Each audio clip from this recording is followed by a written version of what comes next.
హల్లెలూయా. స్తోత్రం స్తోత్రం స్తోత్రం స్తోత్రం స్తోత్రం. హల్లెలూయా హల్లెలూయా హల్లెలూయా. స్తోత్రం స్తోత్రం స్తోత్రం స్తోత్రం స్తోత్రం స్తోత్రం స్తోత్రం స్తోత్రం. ప్రార్థన చేసుకుని ఈ రోజున ఈ వాక్య భాగంలోనికి మనమందరము కూడా వెళ్దాం. మరొక రోజు దేవుడు తన యొక్క మాటలను పంచుకోవటానికి, మనమందరం కూడా ఆయన యొక్క ఆరాధనలో పాల్గొనటానికి ఈ నూతనమైన దినాన్ని ఇచ్చినందుకు కొద్ది నిమిషాలు మనం ప్రార్థనలో పాలు పంచుకొని వాక్య భాగంలోనికి వెళ్దాం. తలలో ఉంచినట్లయితే ప్రార్థన చేసుకుందాం. స్తోత్రం స్తోత్రం స్తోత్రం. ప్రేమగల తండ్రి, గొప్ప దేవుడా యేసయ్యా, నీ కొందనాలు స్తోత్రాలు చెల్లిస్తున్నాము నాయన. ఎంత గొప్ప దేవుడు ప్రభువా, నీవు మమ్మల్ని ప్రేమించి ఇదిగో నా స్నేహితులను, నా బంధువులను, కుటుంబీకులను మీరు జ్ఞాపకం చేసుకొని మరి యొక్క రోజును మీరు మాకు అందించి నా తండ్రి ఇప్పటి వరకు మీరు తోడుగా ఉండి నడిపించినందుకు వందనాలు. ఈ రోజును కూడా ఆరాధన చేస్తుండగా అయా ఈ ఆరాధనలో పాల్గొంటున్న ప్రతి ఒక్క బిడ్డను మీరు దీవించండి. ఈ రోజున నీ పిల్లలందరికీ కూడా చక్కనైన వాక్యమును అందించడానికి నీ పరలోకపు జ్ఞానమును మీరు మాకు అందించమని ప్రార్థిస్తూ యేసు నామములో ప్రార్థించడానికి వేడుకుంటున్నాం తండ్రి. ఆమేన్. హల్లెలూయా హల్లెలూయా హల్లెలూయా హల్లెలూయా హల్లెలూయా. స్తోత్రం స్తోత్రం స్తోత్రం. ఒక పాట పాడుకొని వాక్య భాగంలోనికి వెళ్దాం.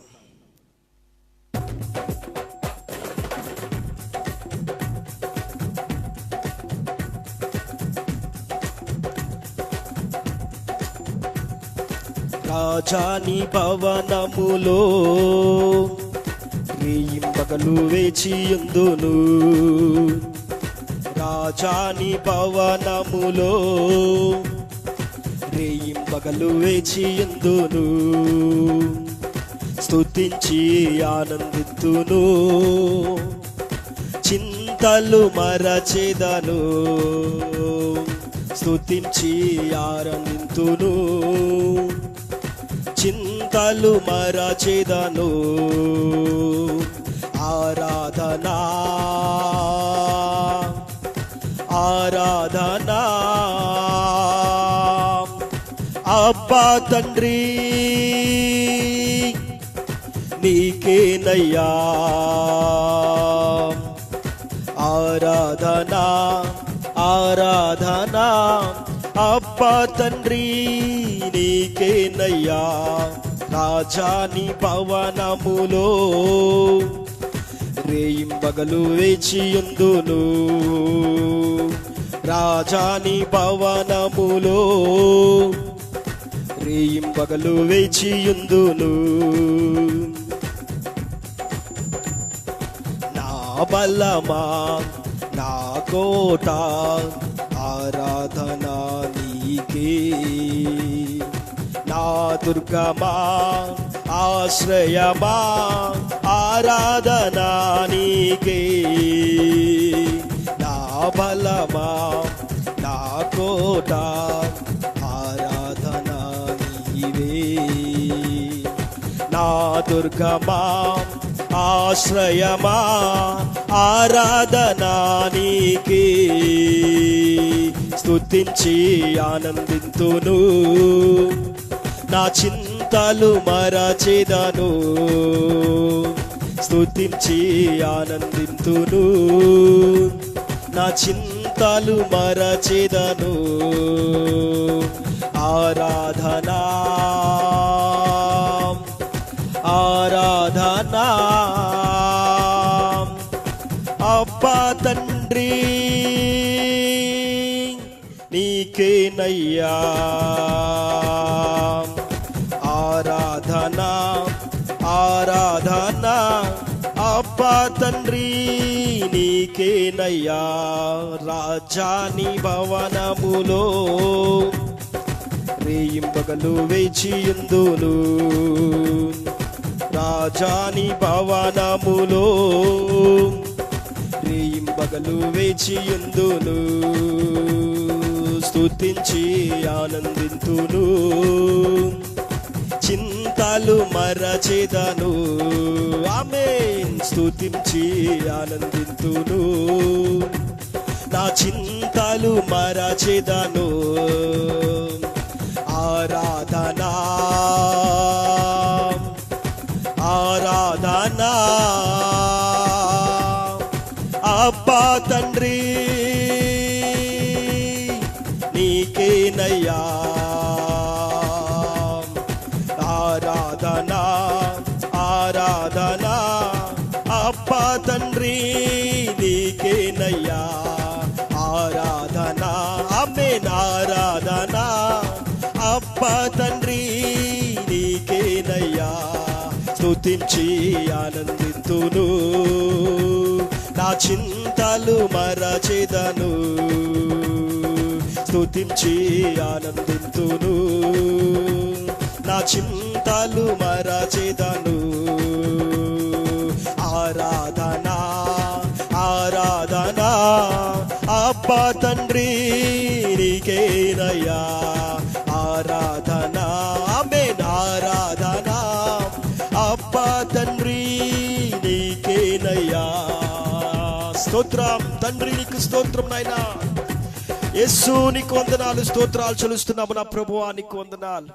ఇదిగో నా తండ్రి, మరి ఒక రోజున నా తండ్రి నీ యొక్క మాటలను వినిపించడానికి మీరు మాకు ఇచ్చిన అవకాశం బట్టి మీకు లెక్కలేని స్తోత్రాలు వందనాలు చెల్లిస్తున్నాం. నీ ఆలోచన వేరు, మా ఆలోచన వేరు నా తండ్రి. నీ తలంపులు వేరు, మా తలంపులు వేరు నా ప్రభువా. ఇదిగో నాయన, ఈ రోజున నీ మాటలను కొద్ది నిమిషాలు నీ బిడ్డలందరికీ కూడా పంచుకుంటుండగా నాయన, యంత్ర శబ్దంలో ఎంతమంది వినుచున్నారో, ఇదిగో నాయన ఈ లైవ్ ద్వారా ఎంతమంది అయితే వినుచున్నారో, ఈ రోజున వారందరితో కూడా మీరు మాట్లాడమని ప్రార్థిస్తున్నాము నాయన. నా తండ్రి, ఈ సందర్భంలో నీ మాటలు వినటానికి మీరు చూపించిన నీ కృపను బట్టి మీకు లెక్కలేని స్తోత్రాలు చెల్లిస్తూ యేసు నామములో ప్రార్థించి అడిగి వేడుకుంటున్నాం తండ్రి. Amen amen. Praise Lord. దేవుని నామానికి మహిమ కలుగును గాక. మీ అందరికీ కూడా నా యొక్క ప్రత్యేకమైన వందనాలు తెలియచేయుచున్నా. చాలా సంతోషం. మరి ఒక రోజు మనం అందరం మరి ఈ రీతిగా కలుసుకోవటం నిజంగా చాలా ఆనందంగా ఉన్నది. దేవుని యొక్క మాటలు పంచుకోవటానికి దేవుడు మనకి ఈ రీతిగా తన కృపను చూపించినందుకు ఆయనకేమి ఇచ్చినా కూడా ఆయన రుణం తీర్చుకోలేం మనమందరం కూడా. ఈ సమయంలో పరిశుద్ధ గ్రంథమైన బైబిల్లో నుంచి ఒక మాటను మనం ధ్యానించుకుందాం. ద్వితీయోపదేశ కాండం 2వ అధ్యాయం 7వ వచనాన్ని చదువుకుందాం. నీ చేతుల పనులన్నిటిలోనూ నీ దేవుడైన యెహోవా నిన్ను ఆశీర్వదించెను. ఈ గొప్ప అరణ్యములో నీవు ఈ 40 సంవత్సరములు సంచరించిన సంగతి ఆయన ఎరుగును. నీ దేవుడని యెహోవా నీకు తోడయ్యున్నాడు, నీకేమీ కూడా తక్కువ కాదు. హల్లెలూయా. ఈ చదువుకునే భాగంలో ఒక చక్కటి మాట మోషే భక్తుడి ద్వారా దేవుడు మాట్లాడుతున్నాడు.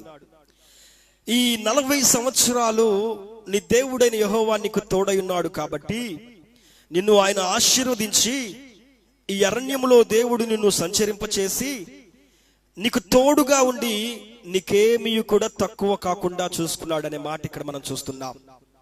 చూడండి, నీకేమీ తక్కువ కాలేదు, నీకేమీ తక్కువ కాదు అనే మాట ఇక్కడ మనం చూస్తున్నాం. 40 సంవత్సరాలు ఇశ్రాయేలు ప్రజలు అరణ్యములో నడిస్తే ఆ అరణ్యంలో వారు ప్రయాణించినప్పుడు వారికి ఏది కూడా తక్కువ కాలేదంట. ఈ రోజున ఒక సంవత్సరం ఒక కుటుంబం వారు కాని ఊరుల్లో, వారు కాని ఇంట్లో, వారు కాని ప్రాంతంలో ఒకవేళ వాళ్ళు నివాసం చేయాల్సిన పరిస్థితి వస్తే వారం రోజులకే ఇబ్బందులు ఎదుర్కొంటా, ఎన్నో తక్కువలు లోటులు కనబడతా ఉంటాయి. సంవత్సరానికే అసలు ఇక్కడ బ్రతకలేము మనం అని చెప్పి అక్కడ నుంచి వెళ్ళిపోతారు, సొంత ఊరికి ప్రయాణమై చేసుకుని వెళ్ళిపోతారు. పనులు లేకపోతే, ఉద్యోగాలు లేకపోతే, డబ్బులు లేకపోతే.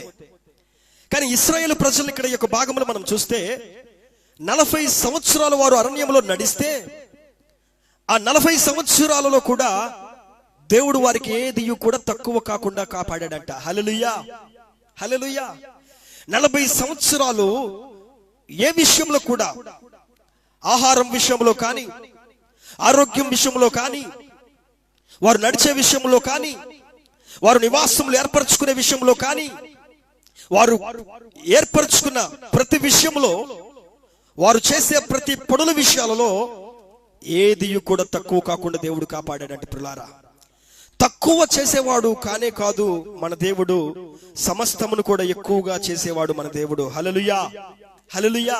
ఈ రోజు మనం అనుకుంటున్నాం, ఈ కరోనా ఈ విపత్కరమైనటువంటి పరిస్థితుల్లో చాలా మందికి తక్కువ బడ్జెట్ ఇంట్లో కనబడతా ఉండిద్ది కదండి.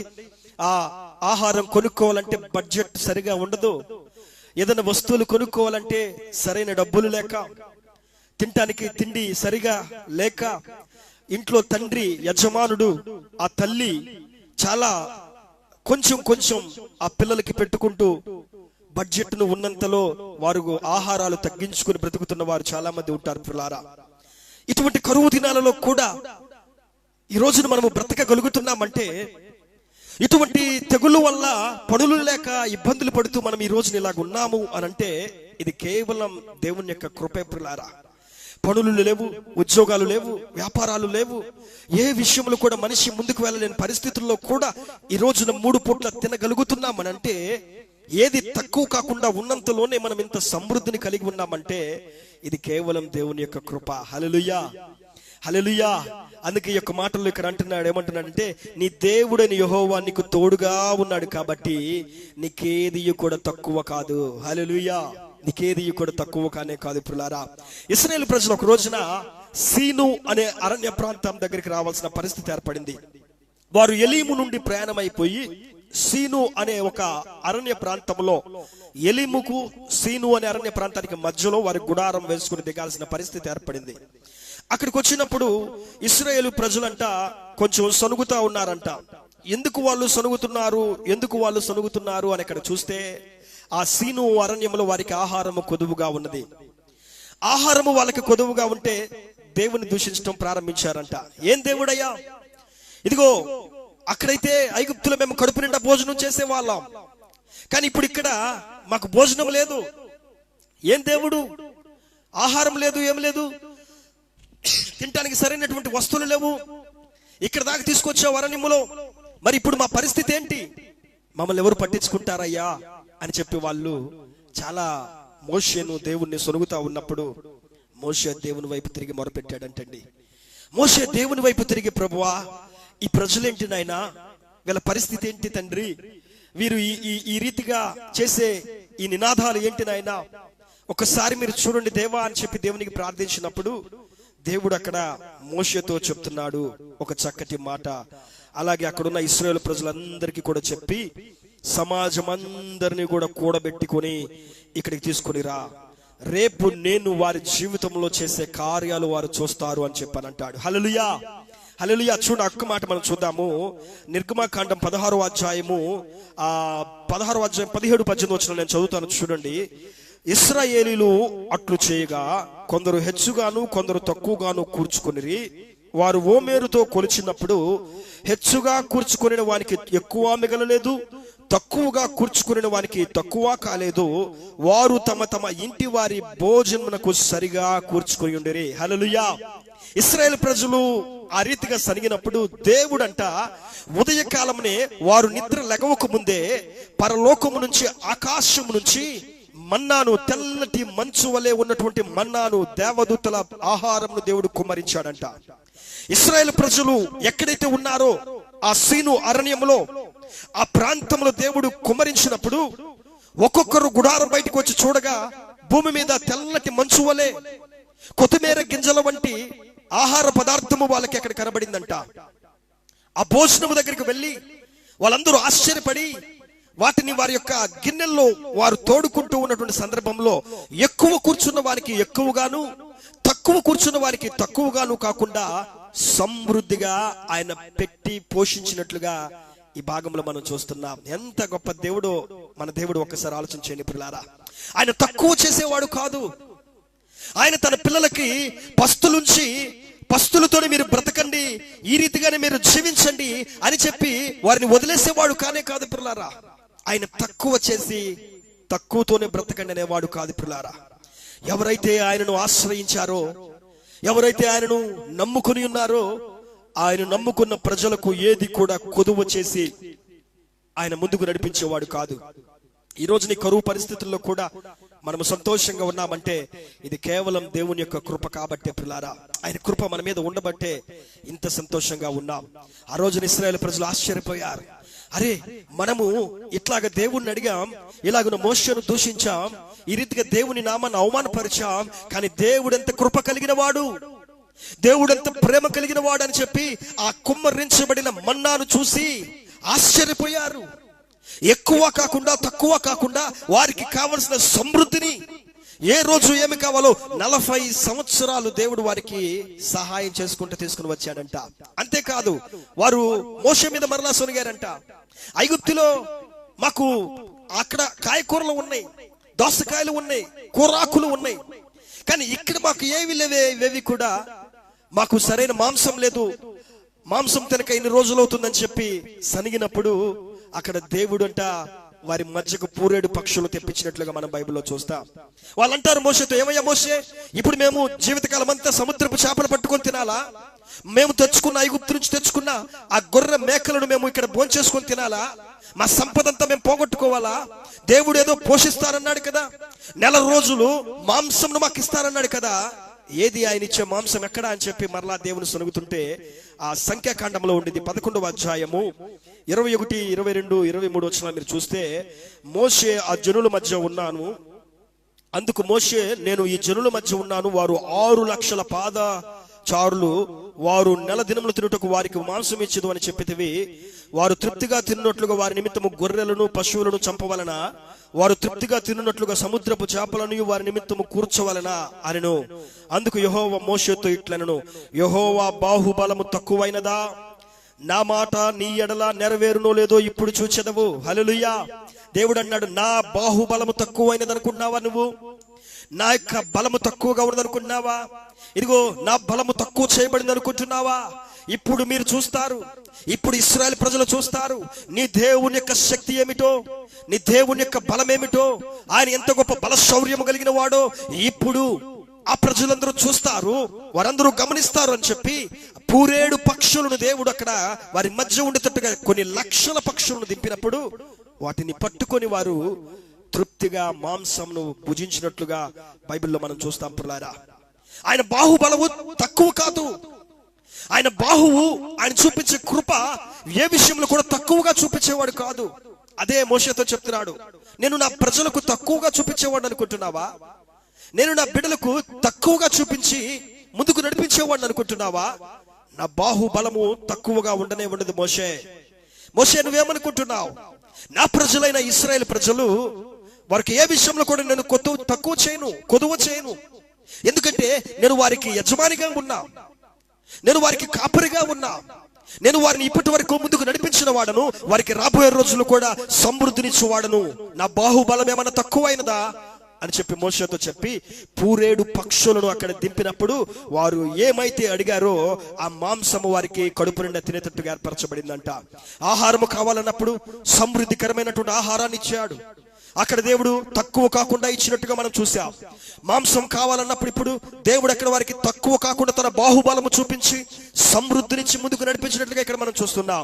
అందుకే కీర్తన గ్రంథంలో ఉండింది 78వ కీర్తన 5, 15, 16 వచనాల్లో, అరణ్యములో ఆయన బండను చీల్చి సముద్రమంత సమృద్ధిగా వారికి నీరు త్రాగనిచ్చెను, బండలో నుండి ఆయన నీటి కాలువను రప్పించి నదుల వలె నీళ్లను ప్రవహింపచేసెను. బండను చీల్చి ఆ బండలో నుంచి దేవుడు అంటే సమృద్ధినిచ్చాడు. ఎంత సమృద్ధిని తెలుసు? అక్కడ అన్నాడు సముద్రమంత సమృద్ధిని, సముద్రమంత సమృద్ధికరమైన నీటిని ఇచ్చాడంట. దేవుడు చూపించేటువంటి ఆశీర్వాదాలు, దేవుడు చూపించేటువంటి కృప తన బిడ్డల పట్ల ఇంత గొప్పగా ఉండేది. పిల్లరా, తక్కువ చేసేవాడు కానే కాదు. నీరు కావాలన్నప్పుడు సమృద్ధినిచ్చాడు. అదే కీర్తన గ్రంథం 78వ కీర్తన 23, 24 వచనంలో, అయినను ఆయన పైనున్న ఆకాశములకు ఆజ్ఞాపించను, అంతరిక్ష ద్వారములను తెరిచెను, ఆహారమునకై వారి మీద మన్నాను కుమ్మరించెను, ఆకాశ ధాన్యములు వారికి అనుగ్రహింపచేసెను. హల్లెలూయా. సమృద్ధినిచ్చి దేవుడు ఆ యొక్క నక్షత్రములకు అంతరిక్ష ద్వారాలను దేవుడు తెరిచి వాటన్నిటికీ ఆజ్ఞాపించి వారికి సమృద్ధిగా కావాల్సిన సమస్తమును దేవుడు ఇచ్చి నడిపించాడంట. అందుకే నెహెమ్యా కాలంలో ఆ ప్రవక్తలందరూ కూడా, అక్కడ ఉన్న పెద్దలందరూ కూడా చెప్తారు ఇశ్రాయేలు ప్రజలతో, చెరలో ఉన్నప్పుడు, ఆ పెద్దలందరూ చెరలో ఉన్నప్పుడు ఆ చెరలో ఉన్నటువంటి వాళ్ళందరికీ చెప్తాడు అక్కడ ఒక మంచి మాట. ఏమని చెప్తాడంటే, చూడండి నెహెమ్యా గ్రంథం 9వ అధ్యాయం 21వ వచనంలో, నిజముగా అరణ్యములో ఏమీయూ తక్కువ కాకుండా 40 సంవత్సరములు వారిని పోషించితివి, వారి వస్త్రములు పాతగిల్లిపోలేదు, వారి కాళ్లకు వాపు రాలేదు. హల్లెలూయా. చూడండి, ఇక్కడ చెప్తున్నాడు నెహెమ్యా కాలంలో చెరలో ఉన్న వాళ్ళకి, అక్కడున్న ప్రవక్తలు, అక్కడ ఉన్నటువంటి పెద్దవారు, దైవజనులు చెప్పుచున్నటువంటి మాట ఏమని చెప్తున్నారంటే, అరణ్యంలో 40 సంవత్సరాలు దేవుడు ఏది తక్కువ చేయలా. ఎవరికి తక్కువ చేయలా? తన బిడ్డలకు తక్కువ చేయలా. ఈ రోజు నీ యొక్క వాక్యం వింటున్న ప్రియమైన దేవుని సంగమా, దేవునికి బిడ్డలారా, దేవుడు తక్కువ చేసేవాడు కాదు. వారికి తక్కువ చేయకుండా నడిపించినప్పుడు నీ విషయంలో దేవుడు ఎందుకు తక్కువ చేసి నడిపిస్తాడని అనుకుంటున్నావు? ఎన్ని విపత్కరమైన పరిస్థితులైనా, ఎన్ని రకాల కష్టాల్లో నుంచి మనం వెళ్తున్నా, ఎంత గొప్ప శోధనలో మనం చిక్కుని ఉన్నా సరే, ఈ శోధనలో తక్కువ చేసి ముందుకు నడిపించేవాడు కాదు. ఈ కష్టాలలో తక్కువ చేసి ముందుకు నడిపించేవాడు కానే కాదు. ఆయన సమస్తమునిచ్చి సమృద్ధిగా ఇచ్చి నడిపించేవాడు. సమృద్ధిగా నడిపించేటువంటి దేవుడు మనం ఆరాధించేటువంటి దేవుడు. ఆయనకి సమస్తము సకలము తెలిసేటువంటివి దేవుడు, సకలము కూడా ఎరిగి ఉన్నటువంటి దేవుడు. అందుకే ఒక పాటలో ఉండింది,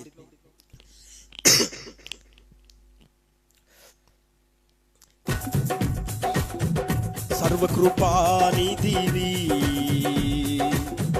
సంపదలగనివి, సర్వకృపానిధివి సంపదలగనివి, సకలము చేయగలనివై, కన్నులెత్తి చూచెదా, సకలము చేయగలనివై,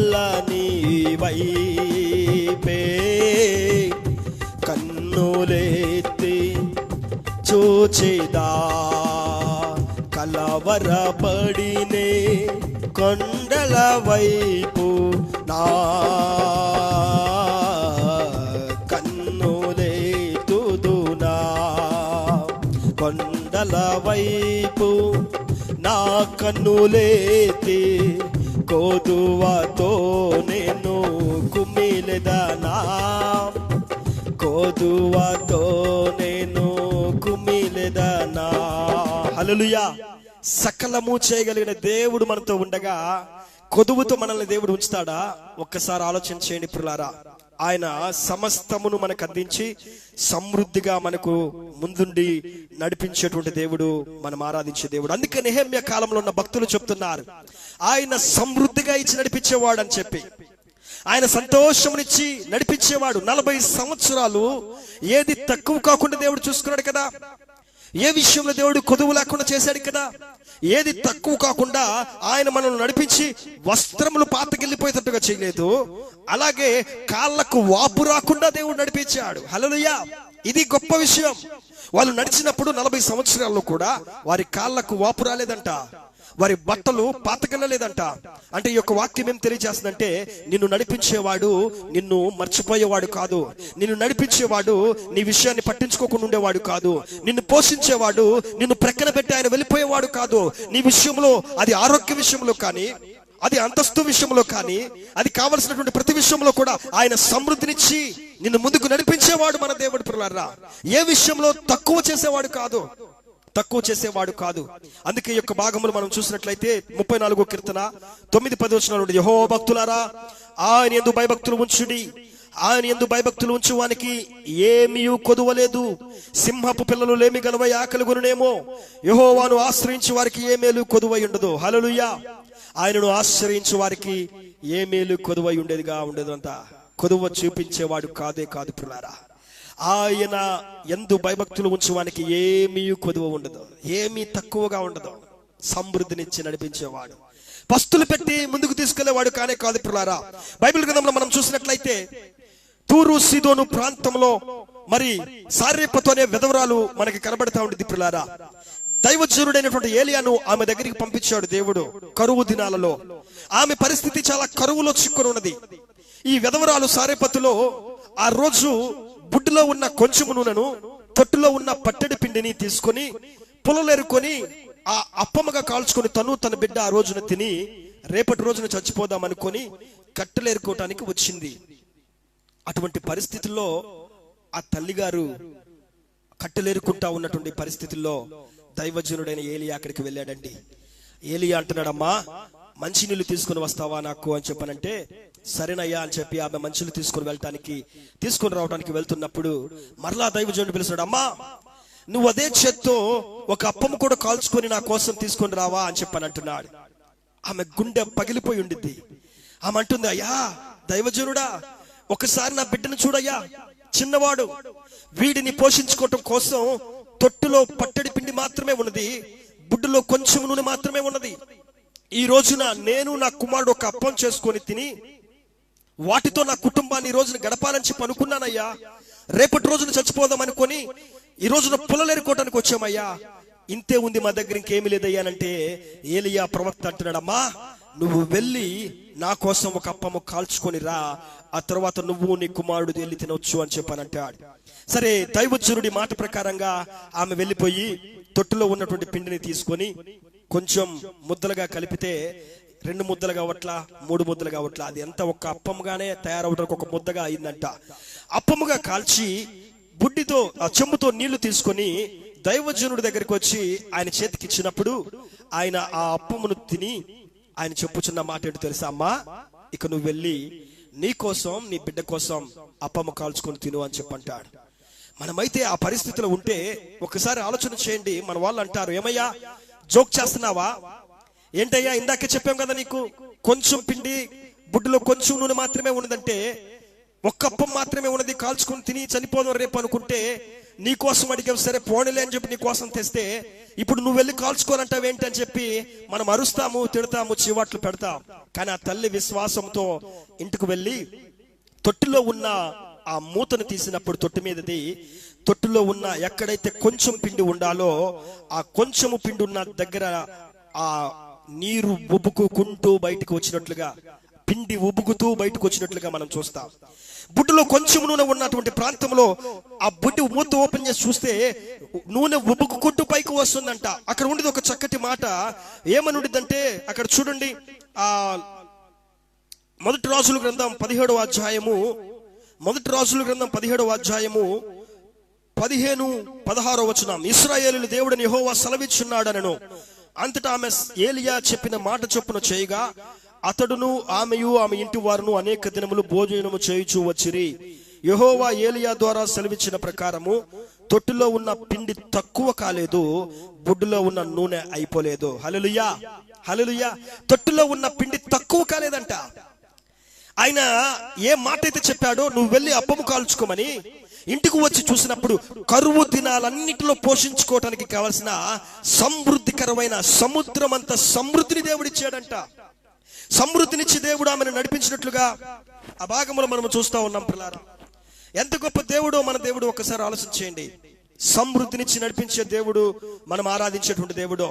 ఆమె విశ్వాసంతో వెళ్ళి తన తొట్టిని చూసినప్పుడు సమృద్ధిగా అక్కడ పిండి ఉన్నది, నూనె ఉబుకుకుంటూ వచ్చినట్లుగా ఆమె గమనించి ఆశ్చర్యపోయింది. కరువు దినాలన్నిట్లో ఆమె కుమారుడు మాత్రమే కాకుండా ఆ యొక్క దైవజనుడు కూడా, ఆ ప్రవక్త గారు కూడా పోషించబడేటట్టుగా దేవుడు చేశాడంట. అంటే ఈ మాట మనకేం తెలియజేస్తుందంటే, దేవుడు తక్కువ చేసేవాడు కాదు, ఏ విషయంలో కూడా తక్కువ చేసేవాడు కాదు. అందుకే మోషే భక్తుడు ఇశ్రాయేలు ప్రజలతో చెప్తున్నాడు, ఇందాక మనం చదువుకున్న మూలవాక్యంలో ఏమని, ఈ 40 సంవత్సరములు అరణ్యమును మీరు సంచరించిన సంగతి మీకు తెలుసు కదా, మీ దేవుడైన యెహోవా నీకు తోడయున్నాడు కాబట్టి ఇప్పుడు కానీ రాబోయే రోజుల్లో కానీ నీకు ఏది కూడా తక్కువ కానే కాదు అని చెప్పని అంటున్నాడు. ఈ రోజు యొక్క వాక్యం వింటున్న మనం తక్కువ చేసేవాడు కాదు కాబట్టి మన దేవుడు సమృద్ధిని కలిగి ఉంటున్నాం కాబట్టి ఆయనకు కృతజ్ఞతాస్తుతులు చెల్లించి ఆయన వైపు తిరిగి ఆయనకు మొరపెట్టుకునే వారిగా మనం ఉండాలి. ప్రియులారా, చివరిగా యొక్క మాట చెప్పి నేను నా మాటలు ముగిస్తా. యేసు ప్రభు వారి దగ్గరికి శిష్యులు వచ్చి యేసయ్యతో వారు మాట్లాడుతున్నటువంటి సందర్భంలో యేసయ్య తన శిష్యులను అడుగుతాడు ఒక చక్కటి మాట. ఏంటో తెలుసా? చూడండి, లూకా సువార్త 22వ అధ్యాయం 35వ వచనంలో, మరియు ఆయన సంచియు జాలయు చెప్పులను లేకుండా నేను మిమ్మల్ని పంపినప్పుడు మీకు ఏమైనా తక్కువ అయినా అని వారిని అడిగినప్పుడు వారు ఏమీ తక్కువ కాలేదు అని చెప్పిరి.